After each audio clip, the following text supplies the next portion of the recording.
주께서 왜 고초당했나. 이 벌레 같은 나 위에 그 보혈을 흘렸네. 십자가 내가 처음 볼 때에 나의 맘에 큰 고통 사라져. 오늘 믿고서 내 눈 밝았네. 참 내 기쁨 영원하도다. 주 십자가 못 박힘은 속죄함 아닌가. 그 긍휼함과 큰 은혜 말할 수 없도다. 십자가 내가 처음 볼 때에 나의 맘에 큰 고통 사라져. 오늘 믿고서 내 눈 밝았네. 참 내 기쁨 영원하도다. 늘으로도 그 큰 은혜 다 갚을 수 없네. 나 주님께 몸 바쳐서 주의 일 힘쓰리. 십자가 내가 처음 볼 때에 나의 맘에 큰 고통 사라져. 오늘 믿고서 내 눈 밝았네. 참 내 기쁨 영원하도다. 아멘. 긍휼히 여기는 자는 복이 있나니 그들이 긍휼히 여김을 받을 것이며. 긍휼히 여기는 심령 속에 채워지는 긍휼. 여러분 혹시 이런 마음 들지 않으셨습니까? 내 속에 긍휼은 없고 인색함만 가득해서 내가 정말 예수 믿는 사람 맞나 하면서 낙심될 때가 있지 않으셨습니까? 그렇다면 제 이야기를 한번 들어보시면 여러분에게도 소망이 생길 것입니다. 제가 소개할 사람이 있는데 그의 이름은 찰스 디킨슨의 소설 크리스마스 캐럴에 나오는 주인공 스크루지라는 사람입니다. 스크루지는 동네에서 거지들조차도 그 사람 이름만 들으면, 얼굴만 보면 고개를 흔들 정도로 지독하게 인색하고 돈만 밝히는 구두쇠 속물이었습니다. 그런 그에게 크리스마스 이브날 밤 홀로 외롭게 컴컴한 집에 앉아 있었습니다. 그런데 갑자기 7년 전에 자기와 동업했던 죽었던 친구가 유령의 모습으로 나타났습니다. 그 친구는 온몸에 무거운 쇠사슬로 정말 지옥에서 방금 튀어나온 모습으로 나타난 것입니다. 깜짝 놀란 스크루지에게 이렇게 말합니다. 자네의 쇠사슬은 이것보다도 더 두껍고 무겁다네. 하지만 아직 자네에게 기회가 있어. 이 말을 하고 친구는 사라졌습니다. 그가 떠나고 나서 유령 3명이 연속적으로 등장을 하게 됩니다. 첫 번째 유령은 행복했던 과거의 모습을 보여주는 유령이었습니다. 과거의 유령이었습니다. 그는 자신의 행복하고 천진난만했던 소년 시절의 행복한 스크루지의 모습을 보여줍니다. 그리고 청년이 되었습니다. 너무 젊고 잘생긴 스크루지. 그가 돈을 선택할 것이냐, 사랑하는 여인을 선택할 것이냐 하는 기로 가운데서 돈을 선택하며 사랑하는 여인을 떠나버렸던 스크루지의 모습을 보여줍니다. 스크루지가 그 모습을 보면서 마음이 아프고 비참해짐을 느꼈습니다. 그리고 나서 이제 현재의 유령이 등장했습니다. 현재의 유령은 스크루지를 자신의 조수인 밥의 집으로 인도했습니다. 그러면서 가난한 밥의 집에서 크리스마스 파티를 조촐하게 그러나 화기애애하게 하고 있는 모습을 보여줍니다. 밥의 아들을 보니까 어린 아들이 몸에 병이 있어서 얼마 살지 못할 것 같다는 생각이 들면서 스크루지는 불쌍히 여김을 갖게 되었습니다. 그리고 이 유령이 다시금 자신의 조카의 집으로 자신을 인도했는데, 자신의 조카는 가난한 여인을 결혼하지 말라고 집안의 반대를 무릅쓰고 결혼을 해서 집안에서 쫓겨났던 조카였습니다.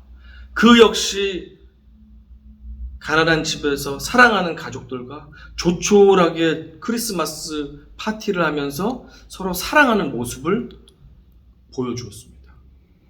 그리고 나서 세 번째 유령이 등장했는데, 너무너무 끔찍하고 무서워서 도저히 쳐다볼 수가 없는 지옥에서 온 유령이었습니다. 그 유령은 미래의 모습을 보여주는데, 미래의 모습은 다름 아닌 스크루지가 묻혀있는 무덤을 보여주었습니다.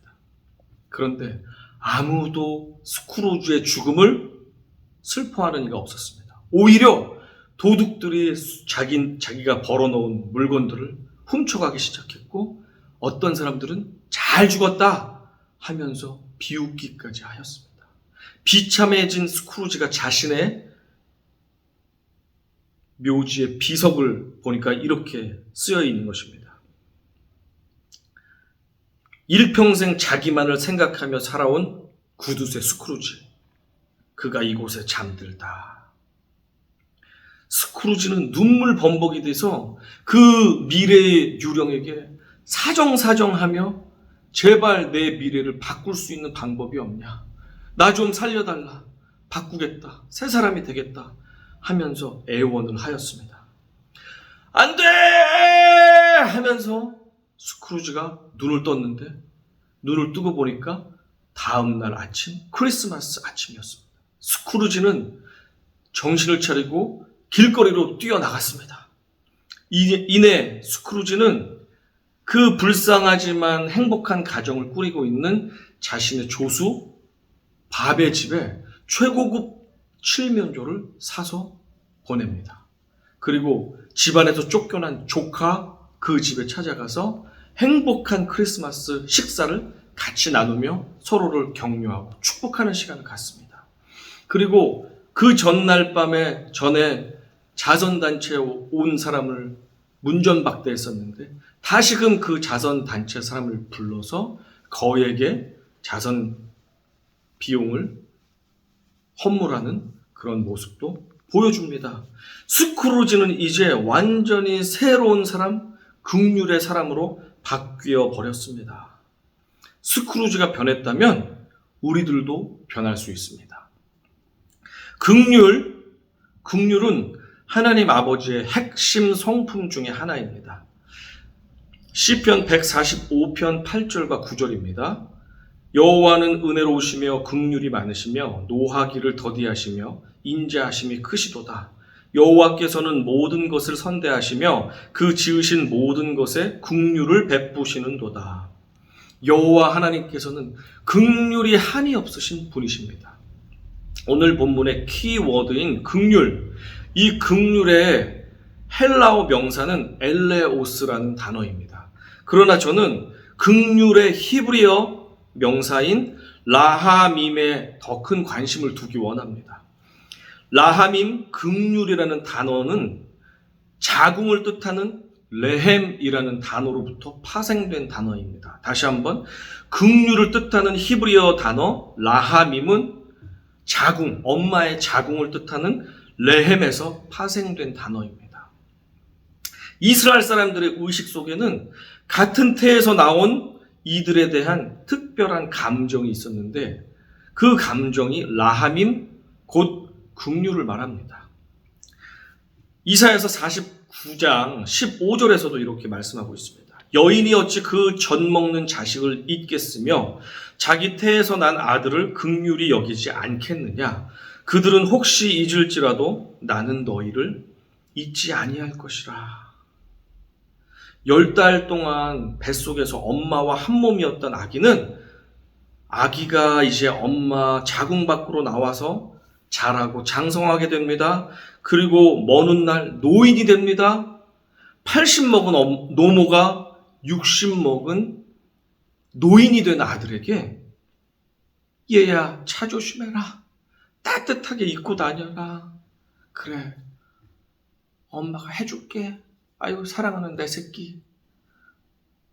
한다는 사실을 여러분 알고 계십니까? 나이가 들어도 엄마에게는 여전히 사랑스러운 내 새끼고, 긍휼이 풍성한 엄마에게는 노인이 된 자식도 보기에 긍휼히 여기는, 불쌍히 여기는 사랑하는 내 자식들입니다. 주님이 말씀하시는 긍휼, 이 긍휼이 어머니의 이 심령 가운데는 우리가 발견되는 것을 보게 됩니다. 설령 내 아들, 딸이 세상 사람들에게 손가락질 당하며 조롱받는 사람이라 할지라도 엄마만큼은 그들을 끝까지 품으며 아유, 내 새끼 불쌍하구나 라고 긍휼을 베푸는 존재입니다. 주님이 말씀하시는 긍휼은 뱃속에서부터 끓어오르는 어머니의 사랑, 아버지의 사랑을 말해주고 있습니다.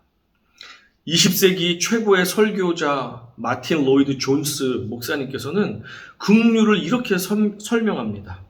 긍휼은 측은한 생각과 고통을 제거하려는 소원이 합쳐진 것을 의미합니다. 따라서 긍휼은 측은감 플러스 행동이 수반되는 것이다.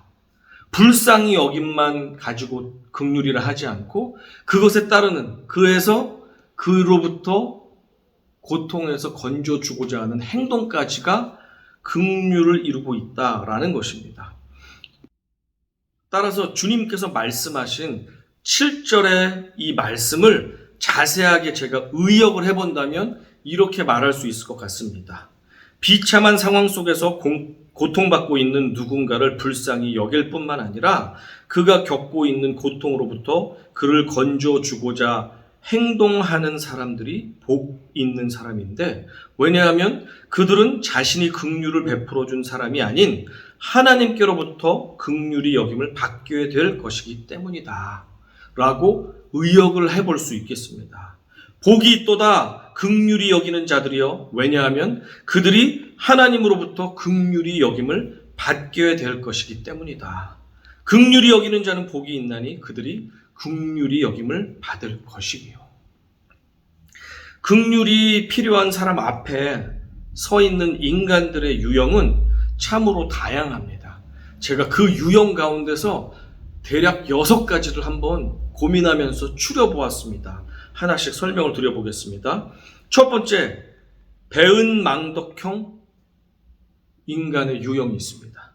마태복음 18장의 천국 비유에 보면 임금이 결산을 하는데 1만 달란트를 빚진 종이 도무지 갚을 능력이 없는 것입니다. 그래서 그를 벌을 주면서 돈을 갚으라고 하니 싹싹 빌며 애원을 하는 것입니다. 그때 임금이 그를 불쌍히 여겨 1만 달란트 전액을 탕감해 주었습니다. 여기서 잠깐 1만 달란트를 알기 위해서 1달란트가 얼마인지를 알아야 되는데 1달란트는 6천 데나리온입니다. 그런데 한 데나리온이 얼마냐면 노동자의 하루 품삯이 한 데나리온입니다. 그러니까 1달란트는 6,000일의 품삯이죠. 6,000일 동안의 월급, 계산해보면 20년치 월급이 1달란트입니다. 그런데 1만 달란트라고 하면 계산해보면 20만 년어치의 월급입니다. 이게 계산이 됩니까? 계산이 안 됩니다.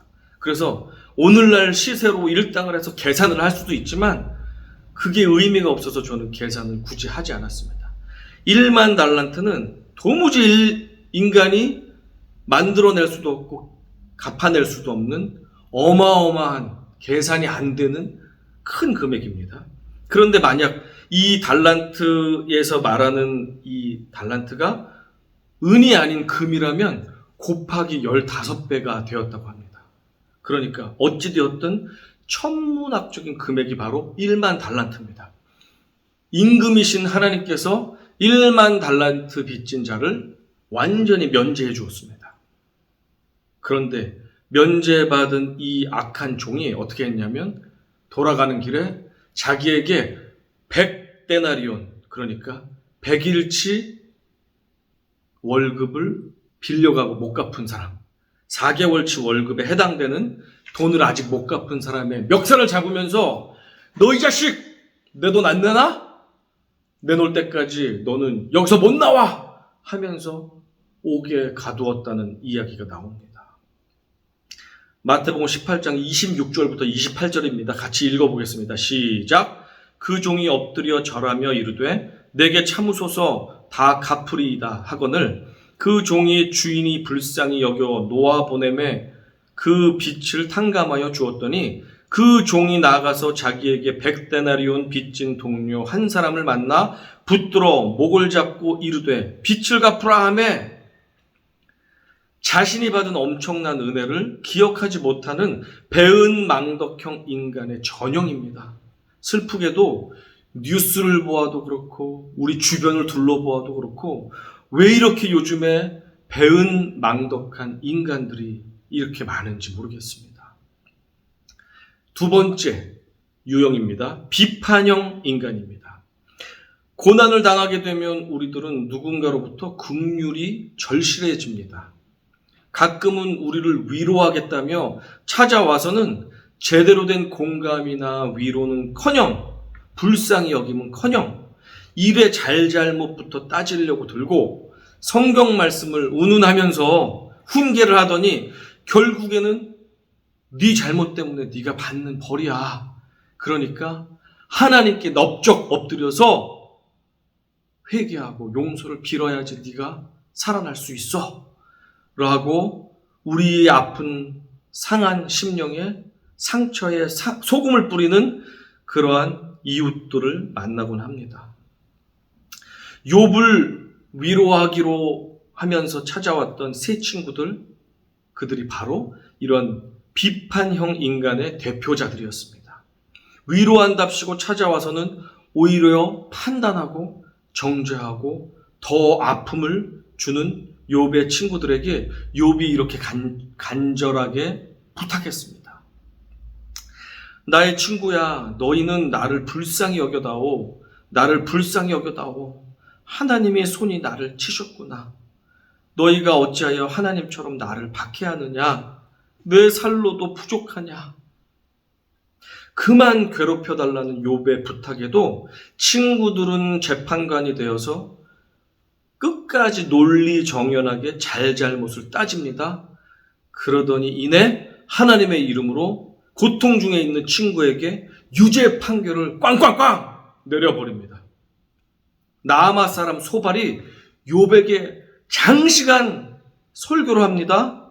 그리고 그 긴 설교의 끝에 이렇게 끝을 맺습니다. 이는 악인이 하나님께 받을 분깃이요 하나님이 그에게 정하신 기업이니라. 욥, 거룩한 겉모습 속에 숨겨진 악행들 때문에 받고 있는 너의 고난은 당연해. 이렇게 판단 정죄합니다.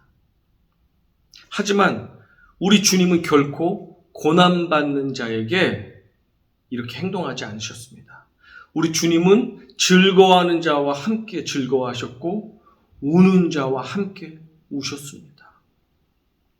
우리도 즐거워하는 자와 함께 즐거워하고 우는 자들과 함께 잘잘못을 따지기 전에 함께 울며 불쌍히 여기며 긍휼을 베푸는 하나님의 자녀들이 되기를 간절히 축원합니다.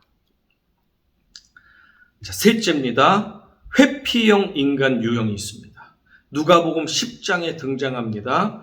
한 유대인 여행자가 노상 강도를 만나서 입고 있던 옷까지 모두 뺏겨 버렸습니다. 그뿐 아니고 심지어 너무 맞아가지고 죽기 일보 직전까지 이르렀습니다. 마침 주의 종 제사장이 지나가고 있었습니다. 영혼을 사랑해야 할 영적 지도자는 죽어가는 영혼을 보고도 그를 회피해 버렸습니다. 하나님의 일꾼인 레위인도 고난당한 동족이 죽건 말건 급히 그 자리를 지나가 버렸습니다. 이들은 실제로 제사 시간, 예배 시간이 늦었을 수도 있습니다. 그리고 이렇게 생각했을 수도 있습니다. 저 사람은 이미 죽은 시체일 거야. 율법에 의하면 시체를 가까이 하면 부정해진다는 말씀이 있지. 저 사람은 시체야. 시체일 거야. 시체를 가까이 하면 안 돼. 시체야, 시체야. 나는 못 봤어. 하면서 스스로를 합리화하고 그렇게 지나갔을 수도 있습니다. 하지만 아무리 예배가 중요하고 아무리 율법이 중요하다 할지라도 한 영혼을 천하보다 귀하다고 여기시는 우리 주님이 볼 때 죽어가는 이 사람을 도와주지 못한 것, 긍휼을 베푸지 못한 것은 하나님 보실 때의 완전한 범죄입니다. 아무리 온갖 타당하고 그럴듯한 이유와 거룩한 핑계가 있다 할지라도 하나님께서는 긍휼이 필요한 자에게 긍휼을 베풀지 않는 회피형 인간들에게 책망하십니다. 이렇게 말씀하십니다. 너희는 가서 내가 긍휼을 원하고 제사를 원하지 아니하노라 하신 뜻이 무엇인지 배우라. 이렇게 말씀하실 것입니다. 저는 도움이 필요한 사람들을 회피했던 우리들을 주님께서 천국에서 모른다고 하실까 심히 두렵습니다. 마태복음 7장 21절에서 이렇게 말씀하셨습니다. 나더러 주여 주여 하는 자마다 다 천국에 들어갈 것이 아니요 다만 하늘에 계신 내 아버지의 뜻대로 행하는 자라야 들어가리라. 네 번째 유형은 언행불일치형 유형입니다. 이들의 말을 들어보면 참으로 긍휼이 많은 사람이구나 싶습니다. 하지만 아무리 좋은 말이라 할지라도 행동이 따라주지 않는다면 그것은 결국 요란하게 울리는 꽹과리 소리에 불과합니다. 나무는 나무 앞에 있는 이름표가 말해주는 것이 아니라 열매가 그 나무를 말해줍니다. 말쟁이들의 듣기 좋은 말 100톤, 그것에는 단 1g의 탄수화물, 지방, 단백질도 없습니다. 당장 먹을 것이 없어서 굶고 있는 사람에게 이봐, 얼굴이 왜 이렇게 못나게 됐어? 왜 이렇게 살이 빠졌어? 잘 좀 챙겨 먹고 다녀. 고기 좀 많이 먹고 다녀. 왜 이렇게 얼굴이 이렇고 옷차림이 왜 이렇게 이래? 이렇게 말하며 다음에 만나면 내가 고기 한번 살게. 밥 한번 맛있는 거 살게. 영양 보충 좀 하고 다녀. 이렇게 100번 말하는 사람 정말 제 주위에도 있는데 꼴불견입니다. 100번 좋은 말 한마디보다 당장 굶고 있는 사람에게는 작은 빵 한 조각이 필요합니다.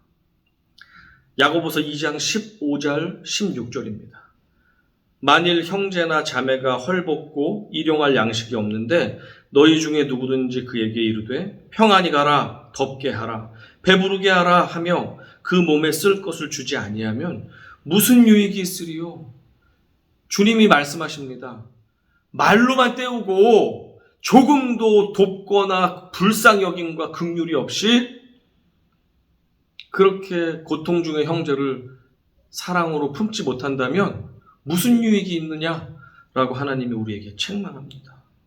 저는 이 말만 앞서는 말쟁이가 되지 않기 위해서 지금까지 작게 실천해 오고 있는 것이 있습니다. 그것은 무엇이냐면 목사이기 때문에 주위 사람들이 저에게 기도 제목을 이야기해 줄 때가 있습니다. 아무래도 그런 일들이 많게 되는데 이전에는 제가 기도하겠습니다 라는 말을 습관처럼 말하고 그리고는 때때로 까먹고 기도하지 못할 때가 있었습니다. 하지만 내가 이렇게 실수를 하는 거구나 라고 깨닫고 나서는 저에게 작은 습관이 생겼는데 그것은 무엇이냐면 기도 제목을 전화라든지 만나서 듣게 되면 헤어지는 차 안에서 아니면 전화를 끊고 나서 그 자리에서 짧은 시간이라도 제가 속으로든 소리를 내든 그 사람의 기도 제목을 위해서 기도하는 습관이 생겼습니다. 그래서 나중에 혹시 기도할 때 놓치거나 생각나지 않다 할지라도 내가 기도할게 라는 약속을 최소한은 지킬 수 있는 사람이 될 수 있게 되었습니다. 누군가에게 인심 쓰는 좋은 말을 여러 번 해왔지만 정작 행동으로는 그 말을 지켜오지 못했던 부분들이 저와 여러분 가운데 생각나는 것이 있습니까? 그렇다면 오늘 이 시간 그 생각나는 것에 대해서 실천하기 원합니다. 그리고 지나치게 공수표를 던지면서 말만 앞서는 우리의 입술을 제어하기 시작합시다. 정말 긍휼이 필요한 자에게는 하나님이 주시는 긍휼의 말로, 위로의 말로 그를 섬기지만 결국엔 행동까지 따라주는 긍휼의 사람들이 되기를 간절히 소망합니다. 다섯 번째 유형은 의무준수형 유형입니다. 감사하게도 이 유형의 사람들은 긍휼을 베푸는 사람들입니다. 오늘날 같이 긍휼이 메말라버린 이 시대 속에서 긍휼을 베풀 수 있다는 것은 팔복에서 말씀하고 있는 천국 백성임에 틀림없습니다. 하지만 의무준수형 사람들의 경우는 아쉬운 것이 조금 있는데 그것은 무엇이냐면 긍휼을 베푸는 그 동기가 자발적인 것이 아니라 타의에 의해서 올 때가 많다는 사실입니다. 예를 들면 이렇습니다. 하나님의 명령이기 때문에 불쌍히 여김이 별로 없이 의무준수하는 차원에서 긍휼을 베풀 때가 있습니다. 또 교회나 사회에서 나의 체면이 있기 때문에 또 사람들의 시선이 있기 때문에 내가 목사요 장로요 믿음 좋은 성도라고 알려져 있기 때문에 저 사람 괜찮은 사람이야 라고 저 사람 높은 위치에 있는 사람이야 라고 하는 내 체면과 남들의 시선이 있기 때문에 그것 때문에 긍휼을 베풀기도 합니다. 야고보서 2장 13절은 이렇게 고백합니다. 긍휼을 행하지 아니하는 자에게는 긍휼 없는 심판이 있으리라. 긍휼은 심판을 이기고 자랑하느니라. 긍휼을 베풀지 않을 때 하나님께서 나를 책망하실 수도 있겠다라는 두려움 때문에도 긍휼을 베풀기도 합니다. 잠언 19장 17절 말씀과 같이 가난한 자를 불쌍히 여기는 것은 여호와께 구워 드리는 것이니 그의 선행을 그에게 갚아주시리라. 내가 이렇게 했으니 주님께서 분명히 나에게 갚아주실 것이야. 내가 긍휼이 필요할 때 내가 미리 저축해 놓은 긍휼로 하나님께서는 나에게 베풀어 주실 것이야 라는 숨은 동기가 우리를 긍휼케 하는 동기의 원인이 되기도 합니다. 어찌되었든 그러므로 무엇이든지 남에게 대접을 받고자 하는 대로 너희도 남을 대접하라. 이것이 율법이요 선지자니라 라고 하는 마태복음 7장 12절의 말씀, 황금률로 통하는 이 말씀은 진리입니다. 우리가 자발적으로 긍휼을 베풀면 너무너무 좋고 그것이 하나님이 원하는 것이지만 하나님의 명령과 또한 하나님의 책망이 두려워 또한 내가 어려울 때 나도 긍휼을 받기 위해서 아니면 체면 때문에 남의 시선 때문에 하는 긍휼이라 할지라도 일단 우리가 긍휼을 베푸는 것에 대해서는 하나님께서 갚아주시겠다고 성경을 통해서 약속하셨기 때문에 우리는 이 소극적인 긍휼, 타의에 의한 긍휼이라 할지라도 열심히 긍휼을 베푸는 것이 옳고 마땅합니다. 여섯 번째 마지막 유형은 각골난망형 유형입니다. 각골난망이라는 사자성어는 좀 어려운 성어인데요. 은혜를 받은 고마운 마음을 뼈에 새겨 잊지 않는다라는 뜻을 가지고 있습니다. 내가 이미 받은 큰 은혜를 언제나 감사하며 사는 이들이 결국엔 다른 사람의 어려움을 긍휼히 여길 수 있습니다. 그리고 이렇게 내가 받은 은혜가 너무 커서 그 긍휼이 너무 커서 연약한 자들에게 긍휼을 베푸는 것이야말로 우리 하나님께서 우리에게 원하시는 그 긍휼이 되겠습니다. 우리가 자발적으로 불쌍히 여겨서 내 시간과 정성과 또 물질과 모든 것들을 수고해서 돕는 것, 그 긍휼을 하나님은 원하십니다. 사실 그리스도인들이라면 누구나 1만 달란트를 빚진 자들입니다. 어마무시한 죄의 빚 때문에 우리는 영원한 죽음 외에는 이 죄값을 치를 수 있는 방법이 없었습니다. 내 힘으로는 지극히 일부분도 갚을 수가 없습니다. 1만 달란트는 도무지 갚을 수 없는 어마어마한 금액입니다. 그런데 우리를 불쌍히 여기신 하나님 아버지께서 우리를 아비의 마음으로, 어미의 긍휼이 여기는 마음으로 무한하신 긍휼을 우리에게 쏟아부어 주신 것이 무엇입니까? 예수 그리스도라는 외아들을 인간의 옷을 입혀 이 땅 가운데 보내주신 것입니다. 그 긍휼, 그래서 누구든지 그를 따르고 그를 만지고 그를 보고 그의 말씀을 듣고 그와 동행하면서 그가 주시는 영생하는 생수를 마실 수 있게 하셨습니다. 저와 우리 모두는 그 생수를 마시게 되었습니다. 그 무궁하신 긍휼에 힘입어 우리는 자유하게 되었고 긍휼을 받은 자가 되었습니다.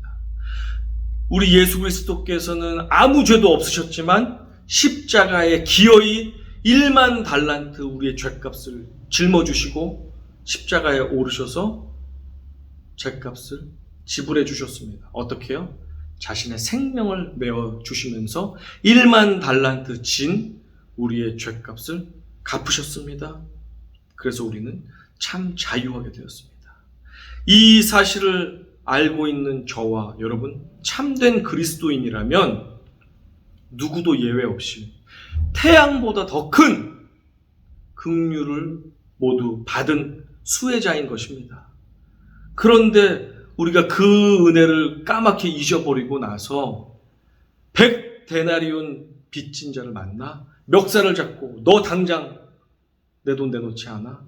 하면서 그에게 조금의 긍휼도 베풀지 않는다면 하나님께서는 우리를 책망하실 것이고 벌하지 않으신다는 보장이 어디 있겠습니까? 잠시 영상을 보고 말씀을 맺도록 하겠습니다.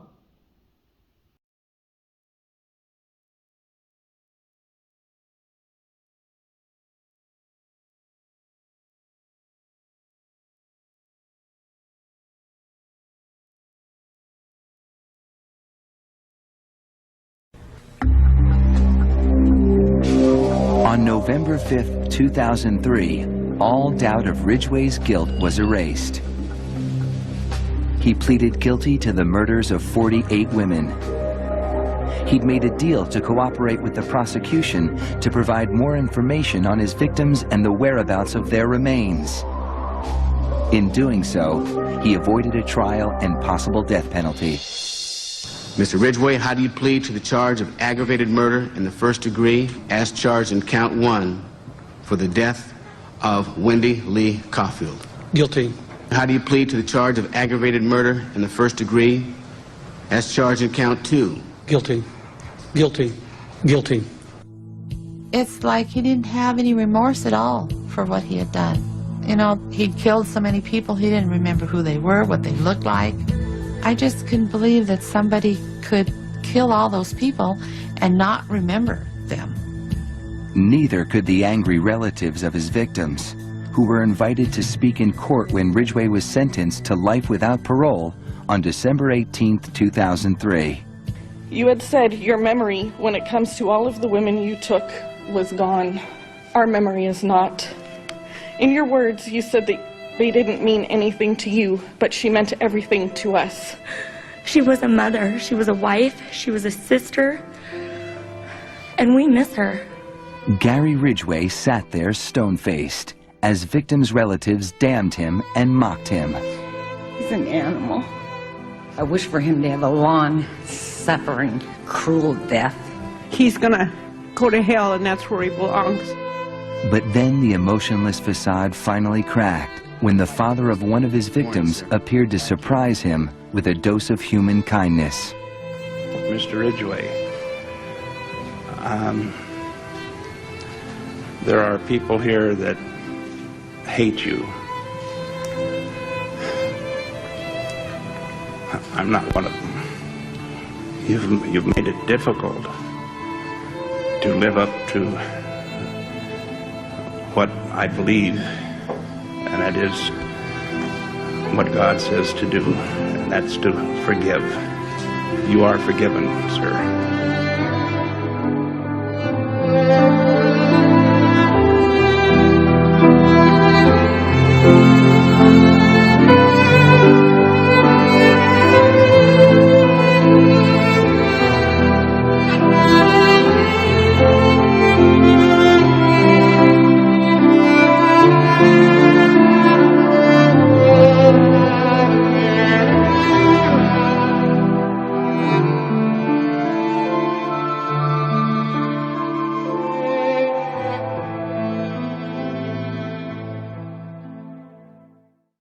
네.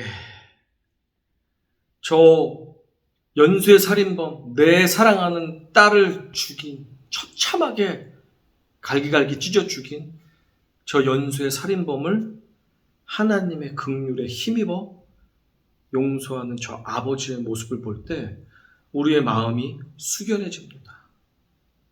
흉악한 죄로 인해 하나님의 원수되었던 우리가 먼저 용서받은 자이고 은혜를 받아 무한한 긍휼을 수혜받은 수혜자라는 사실을 우리가 처절하게 깨닫지 않을 때 우리는 저렇게 내 딸을 처참하게 죽인 살인자를 용서할 수는 없을 것입니다.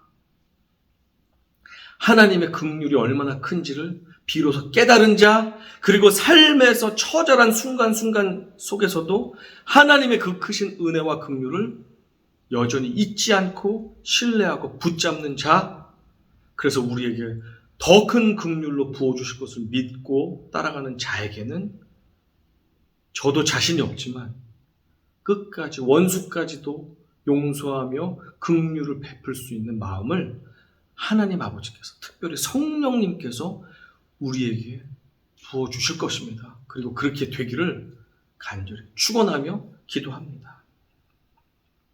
오해하지 말 것은 죄인을 용서하며 긍휼을 베풀었다고 해서 범죄자가 그가 지은 죄값을, 죄의 대가를 다 면제해 준다는 것은 아닙니다. 그는 수십 명을 죽인 그 살인자는 아마 죽을 때까지 형무소에서 나오지 못할 것입니다. 하지만 그럼에도 불구하고 우리는 그를 끝까지 용서하는 데까지 긍휼을 베풀 수 있어야지 맞다라는 것이 정말 고통스럽고 어렵지만 하나님이 원하시는 긍휼의 모습입니다. 죄와 사람을 그래서 구분해야 됩니다.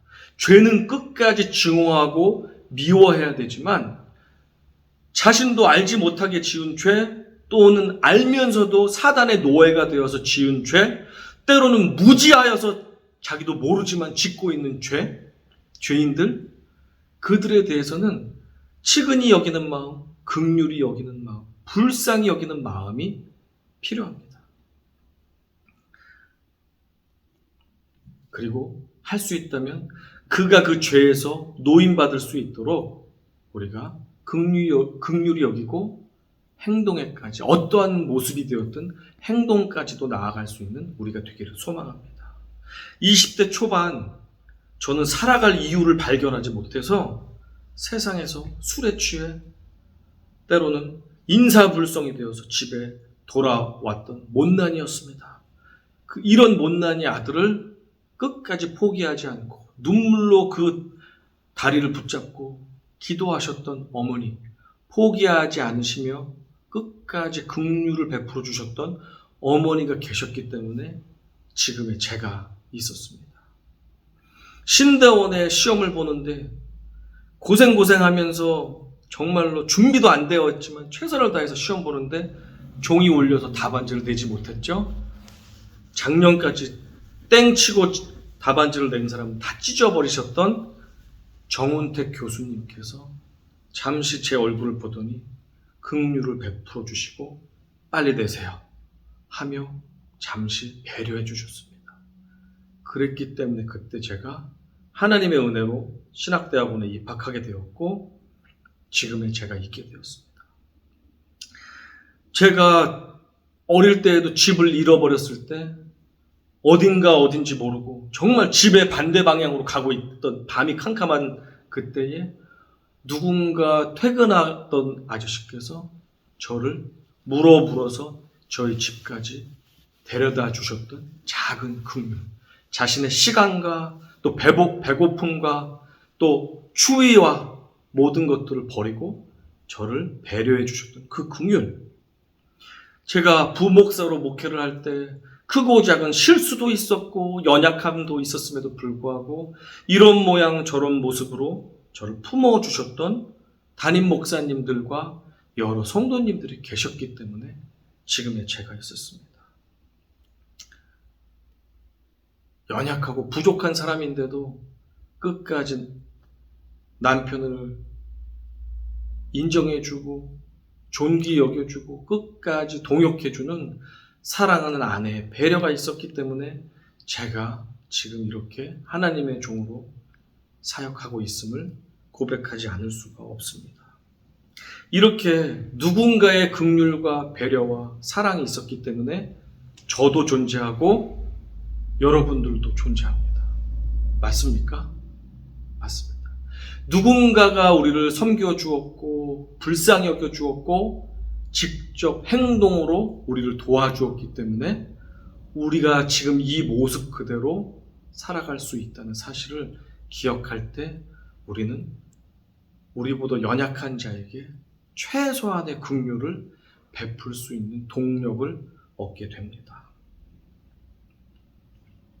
우리는 하나님의 명령이기 때문에 긍휼을 베풀 때도 있습니다. 또는 하나님의 진노를 피하기 위해서 긍휼을 베풀 때도 있습니다.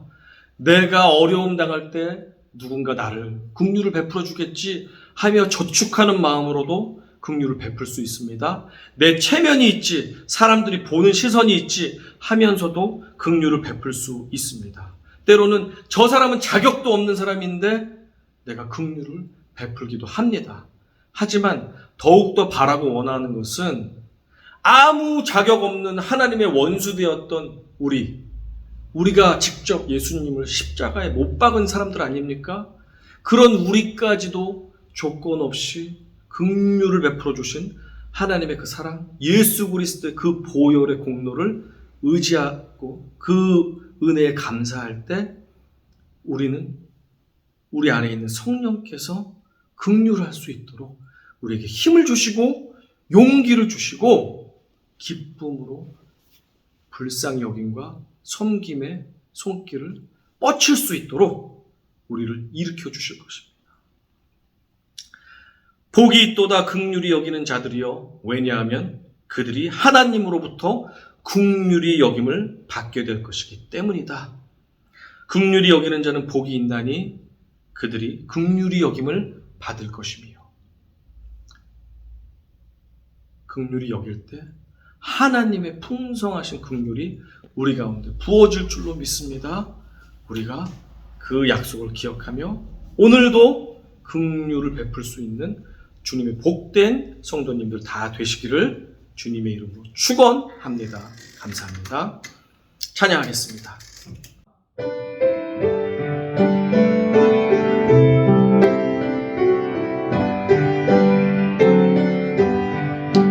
나의 갈 길 다가도록 예수 인도하시니 내 주 안에 있는 긍휼 어찌 심하리요. 믿음으로 사는 자는 하늘 위로 받겠네. 무슨 일을 만나든지 만사 형통하리라. 무슨 일을 만나든지 만사 형통하리라. 나의 갈 길 다가도록 예수 인도하시니 어려운 일 당한 때도 족한 은혜 주시네. 나는 심히 고단하고 영혼 매우 가라나 나의 앞에 반석에서 샘물 나게 하시네. 나의 샘물 나게 하시네. 나의 갈 길 다가도록 예수 인도하시니 그의 사랑 어찌 큰지 말로 알 수 없도다. 성령 감화 받은 영혼 하늘 날아갈 때에 부를 나의 찬송 예수 인도하셨네. 영영 부를 나의 찬송 예수 인도하셨네.